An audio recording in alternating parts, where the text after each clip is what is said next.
Hello friends, welcome to my channel everyday Chhaya. આજે આપણે બનાવીશું પાલકની પૂરી કે જે તમે નાસ્તામાં ચા સાથે કે પછી બાળકોને લંચ બોક્સમાં આપી શકો કે પછી તમે એને ટ્રાવેલિંગમાં પણ લઈ જઈ શકો. આ પૂરી એકદમ ક્રિસ્પી બનશે અને તમે એને મહિનાઓ સુધી સ્ટોર કરી શકો. તો આ માટે મેં અહીં થોડી પાલકને સમારી અને ધોઈને તૈયાર કરી લીધી છે.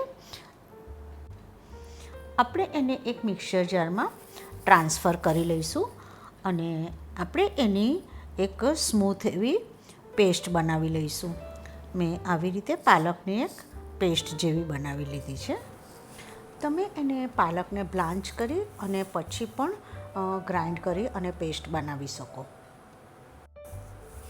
આપણે અહીં એક મોટી કઠરોટ લઈ લઈશું અને કઠરોટમાં આપણે ઘઉંનો લોટ લઈ લઈશું. મેં અહીં 2 મોટા ચમચા જેટલો ઘઉંનો લોટ લીધો છે અને એમાં મેં 2 ચમચી જેટલો રવો ઉમેર્યો છે. તમે એમાં મેંદો પણ ઉમેરી શકો. આપણે હવે થોડા મસાલા કરી લઈએ. તો મેં અડધી ચમચી જેટલી એમાં હળદર, 5 ચમચી જેટલી હિંગ અને લગભગ 1 થી 1.5 ચમચી જેટલું મેં ચીલી ફ્લેક્સ ઉમેર્યું છે. હવે આપણે એમાં થોડો મરીનો પાવડર અને થોડો લસણનો પાવડર ઉમેરીશું. જો તમારી પાસે લસણનો પાવડર ન હોય તો તમે જ્યારે પાલકને મિક્સરમાં ક્રશ કરો ત્યારે થોડા લસણની કળી એમાં ઉમેરી દેવી. એકના લસણનો પાવડર ઉમેરવો એકદમ ઓપ્શનલ છે. અને હવે આપણે ટેસ્ટ મુજબ એમાં થોડું મીઠું ઉમેરી લઈશું. હવે આપણે એમાં થોડી કસૂરી મેથીને 2 હાથ વચ્ચે ક્રશ કરી અને એમાં ઉમેરી લઈશું. આપણે હવે એમાં તેલનું મોણ ઉમેરી લઈશું અને તેલનું મોણ ઉમેરી અને આપણે એને બરાબર મિક્સ કરી લઈશું જેથી આપણા મસાલા અને બધું બરાબર લોટ સાથે મિક્સ થઈ જાય. આપણે હવે એમાં જે પાલકની પ્યુરી કરીને તૈયાર રાખી છે તે ઉમેરતા જઈ અને પાલકની પ્યુરીથી જ આપણે લોટ બાંધવાનો છે એનો. આવી રીતે બરાબર મિક્સ કરતા જઈ અને એનો આપણે સરસ એવો લોટ બાંધી લઈશું. આવી રીતે કરવાથી આપણી પાલકની પૂરીનો કલર ખૂબ જ સરસ આવશે. એકદમ ગ્રીન એવી આપણી પૂરી બનશે. અને આપણે પાલકની પૂરી બનાવીએ છીએ તો પાલકનો ટેસ્ટ એમાં લાગવો જ જોઈએ. તો આવી રીતે કરવાથી આપણને પાલકની ટેસ્ટ પણ પૂરીમાં આવશે.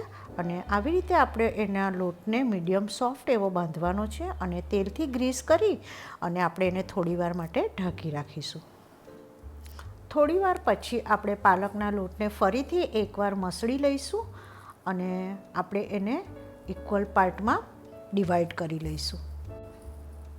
હવે આપણે એમાંથી એક લુવો લઈ અને એને આપણે ચોખાના લોટમાં રગદોળી લઈશું. તમે ઘઉંના લોટમાં પણ એને રગદોળી શકો. હવે આપણે એને પતલી પતલી વણતા જઈએ અને આપણે એને એક મોટી એવી રોટલી કરી લઈશું. તમે એને પૂરીની જેમ નાના નાના લુવા કરી અને પૂરી વણી અને પણ કરી શકો. પણ મને આ મેથડ વધારે ફાવે છે જેથી હું જ્યારે પણ પૂરી બનાવું તો આ રીતે જ બનાવું છું. હવે હું એક કટર અથવા તો નાની વાડકી લઈ અને આવી રીતે ગોળ ગોળ એવી રીતે એમાંથી પૂરીઓ કટ કરી લઈશ. એમાં ચપ્પુ વડે હું કાપા કરી લઈશ જેથી આપણી કોઈ પૂરી ફૂલે નહીં અને લાંબા સમય સુધી કડક અને ક્રિસ્પી રહે. અને આ જે વધેલો પોર્શન નીકળશે તેને ફરીથી હું બીજા લુવામાં એડ કરી લઈશ. અને આવી રીતે મેં બધી જ પૂરીઓને તૈયાર કરી લીધી છે.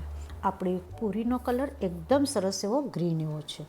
મેં પહેલેથી જ તેલને ગરમ કરવા માટે મૂકી દીધું હતું. તો આપણે હવે એક પૂરી આમાં ઉમેરી અને આપણે ચેક કરી લઈએ. આપણું તેલ ગરમ થઈ ગયું છે તો હવે એમાં જેટલી માય એટલી પૂરી આપણે ઉમેરી દઈશું અને ગેસની ફ્લેમને આપણે મીડિયમ ટુ હાઈ પર કરી લઈશું અને એને આપણે ઉપર નીચે એવી રીતે કરતા જઈ અને ક્રિસ્પી અને ગોલ્ડન બ્રાઉન જેવી થાય ત્યાં સુધી આપણે એને તળી લઈશું. આપણી પૂરી બરાબર તળાઈ ગઈ છે તો હવે આપણે એને કોઈ વાસણમાં કાઢી લઈશું અને બધી જ પૂરીઓને આવી રીતે આપણે તળી લઈશું. આપણી પૂરી હવે તૈયાર થઈ ગઈ છે તો હવે આપણે એને થોડી ઠંડી પડવા દઈશું અને ઠંડી પડે એટલે આપણે કોઈને એરટાઇટ કન્ટેનરમાં સ્ટોર કરી લઈશું અને લાંબા સમય સુધી તમે એને ઉપયોગમાં લઈ શકો. Thank you for watching my channel. અને જો તમને મારી રેસિપીઓ ગમતી હોય તો પ્લીઝ સબસ્ક્રાઈબ માય ચેનલ.